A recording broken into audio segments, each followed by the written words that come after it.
ತೈಲ ಘಟಕ ಆಯಿತು. ಈಗ ಗ್ಯಾಸ್ ಘಟಕದ ಮೇಲೆಯೂ ಕೂಡ ಭೀಕರ ದಾಳಿಯನ್ನ ಮಾಡಲಾಗ್ತಾ ಇದೆ. ತೈಲ ಘಟಕಗಳನ್ನೇ ಇಲ್ಲೇ ಟಾರ್ಗೆಟ್ ಮಾಡಿಕೊಂಡು ಇರಾನ್ ಕೂಡ ದಾಳಿ ಮಾಡ್ತಾ ಇರುವಂತದ್ದು. ಕತಾರ್ನ ಗ್ಯಾಸ್ ಘಟಕ ಇದೀಗ ರಾಸ್ ಲಫಾನ್ ಮೇಲೆಯೂ ಕೂಡ ಕ್ಷಿಪಣಿ ಮೂಲಕ ದಾಳಿಯನ್ನ ಮಾಡಲಾಗಿದೆ. ಗ್ಯಾಸ್ ಅಭಾವದ ನಡುವೆ ಈ ರೀತಿಯಾಗಿ ಹೊತ್ತಿ ಉರಿತಾ ಇದೆ ಎರಡು ಘಟಕಗಳು. ಈಗಾಗಲೇ ಗ್ಯಾಸ್ ಅಭಾವ ಎಷ್ಟಿದೆ, ಯಾವ ಕಡೆ ಎಷ್ಟು ಎಫೆಕ್ಟ್ ಆಗ್ತಾ ಇದೆ ಅಂತ ಹೇಳಿ ನಾವು ನೋಡ್ತಾ ಇದ್ದೀವಿ. ಇನ್ನೂ ಕೂಡ ಈ ಒಂದು ಸಮಸ್ಯೆ ಬಗೆಹರಿದಿಲ್ಲ. ಇದೀಗ ಮತ್ತೊಮ್ಮೆ ಗ್ಯಾಸ್ ಅಭಾವದ ನಡುವೆ ಹೊತ್ತಿ ಉರಿದಿದೆ ಎರಡು ಘಟಕಗಳು. ಇರಾನ್ ಅಸಲು ತೈಲ ಸಂಸ್ಕರಣಾ ಘಟಕ ಇದು ಎಲ್ಲವೂ ಕೂಡ ದಗದಗ ಅಂತೇಳಿ ಹೊತ್ತಿ ಉರಿದಿದೆ. ಟೆಹರಾನ್ನ ಸೌತ್ ಫರಾಸ್ ಗ್ಯಾಸ್ ಫೀಲ್ಡ್ ಮೇಲೆಯೂ ಕೂಡ ಇಲ್ಲಿ ದಾಳಿ ಮಾಡಲಾಗಿದೆ. ತೈಲ ಘಟಕ ಆಯಿತು. ಈಗ ಗ್ಯಾಸ್ ಘಟಕಗಳನ್ನ ಟಾರ್ಗೆಟ್ ಮಾಡಿಕೊಂಡು ಮಾಡ್ತಾ ಇರುವಂತಹ ಭೀಕರ ದಾಳಿ ಇದು. ಅದರಲ್ಲೂ ಕೂಡ ಇರಾನ್ ಹಾಗೂ ಇಸ್ರೇಲ್, ಅಮೆರಿಕ ಮೂರೂ ರಾಷ್ಟ್ರಗಳು ಕೂಡ ಒಂದೇ ವಿಚಾರವನ್ನ ಟಾರ್ಗೆಟ್ ಮಾಡ್ತಿದ್ದಾರೆ. ಒಂದು ಜನವಸತಿ ಪ್ರದೇಶ, ಮತ್ತೊಂದು ಕಡೆ ತೈಲ ಘಟಕ.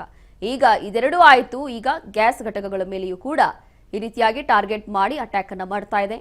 ಕತಾರ್ನ ಗ್ಯಾಸ್ ಘಟಕ ರಾಸ್ ಲಫಾನ್ ಮೇಲೆಯೂ ಕೂಡ ಕ್ಷಿಪಣಿ ಮೂಲಕ ದಾಳಿಯನ್ನ ಮಾಡಲಾಗಿದೆ. ಹಾಗಾಗಿ ಎರಡು ಘಟಕಗಳು ಹೊತ್ತು ಉರಿದಿದೆ. ಸಂಸ್ಕರಣಾ ಘಟಕ ಎಲ್ಲವೂ ಕೂಡ ಬೆಂಕಿಯಿಂದ ನಾಶ ಆಗಿರುವಂಥದ್ದು, ಧ್ವಂಸ ಆಗಿರುವಂಥದ್ದು.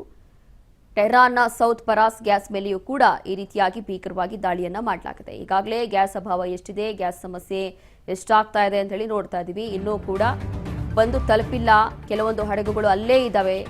ಇನ್ನು ಇರಾನ್ ಕ್ಷಿಪಣಿ ದಾಳಿಗೆ ಅನಿಲ ಘಟಕಕ್ಕೆ ಭಾರೀ ಪ್ರಮಾಣದ ಹಾನಿ ಆಗ್ತಾ ಇದೆ. ಕ್ಷಿಪಣಿ ದಾಳಿ ಬೆನ್ನಲ್ಲೇ ದೇಶ ತೊರೆಯುವಂತೆ ಕತಾರ್ ಆದೇಶವನ್ನ ಕೊಟ್ಟಿದೆ. ಇರಾನ್ ರಕ್ಷಣಾ ಹಾಗೂ ಮಿಲಿಟರಿ ಅಧಿಕಾರಿಗಳಿಗೆ ಸೂಚನೆ ಕೊಡಲಾಗಿದೆ. ಅಬುದಾಬಿಯ ಹಬ್ಷನ್ ಗ್ಯಾಸ್ ಘಟಕ ಸ್ಥಗಿತಗೊಳಿಸಿರುವಂತಹ ಯುಎಇ, ಸೌದಿ ಅರೇಬಿಯಾದ ತೈಲ ಸಂಸ್ಕರಣಾ ಘಟಕಗಳ ಮೇಲೆಯೂ ಕೂಡ ಅಟ್ಯಾಕ್ ಮಾಡ್ತಾ ಇದ್ದಾರೆ. ರಿಯಾದ್ ಸಮೀಪದ ಎರಡು ತೈಲ ಸಂಸ್ಕರಣಾ ಘಟಕಗಳ ಮೇಲೆ ಇದೀಗ ದಾಳಿ ಮಾಡಲಾಗಿದೆ.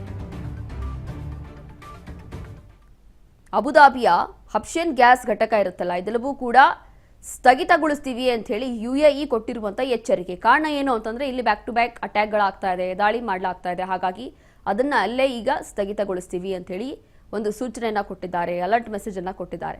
ರಿಯಾದ್ ಸಮೀಪದ ಎರಡು ತೈಲ ಸಂಸ್ಕರಣಾ ಘಟಕಗಳ ಮೇಲೆ ಈಗಾಗಲೇ ದಾಳಿ ಮಾಡಲಾಗಿದೆ. ಹಾಗಾಗಿ ಸದ್ಯಕ್ಕೆ ಎಲ್ಲವೂ ಕೂಡ ಸ್ಥಗಿತ ಮಾಡ್ತೀವಿ ಅಂತ ಹೇಳಿ ಅಬುದಾಬಿಯ ಹಬ್ಷನ್ ಗ್ಯಾಸ್ ಘಟಕ ಏನಿದೆಯಲ್ಲ ಅದನ್ನ ಸ್ಥಗಿತ ಮಾಡ್ತೀವಿ ಅಂತ ಹೇಳಿ ಯುಎಇ ಕೊಟ್ಟಿರುವಂತಹ ಒಂದು ಸೂಚನೆ. ಇರಾನ್ ಕ್ಷಿಪಣಿ ದಾಳಿಗೆ ಅನಿಲ ಘಟಕ ಭಾರೀ ಪ್ರಮಾಣದ ಹಾನಿಯಾಗಿದೆ. ಇರಾನ್ ಕೂಡ ಈಗ ತೈಲ ಘಟಕ, ಗ್ಯಾಸ್ ಘಟಕ ಬರೀ ಇಂಥದ್ದನ್ನೇ ಟಾರ್ಗೆಟ್ ಮಾಡಿ ಮಾಡ್ತಾ ಇರುವಂತಹ ಒಂದು ದಾಳಿಗಳು. ಯಾವಾಗ ಇಸ್ರೇಲ್ ಹಾಗೂ ಅಮೆರಿಕ ಇಂಥದ್ದೇ ಭಾಗಗಳನ್ನ, ಇಂಥದ್ದೇ ಒಂದು ಪ್ರದೇಶಗಳನ್ನ ಟಾರ್ಗೆಟ್ ಮಾಡ್ತು, ಅದಾದ ನಂತರ ಅವರು ಕೂಡ ಅದನ್ನೇ ಮಾಡಕ್ಕೆ ಸ್ಟಾರ್ಟ್ ಮಾಡಿದ್ರು.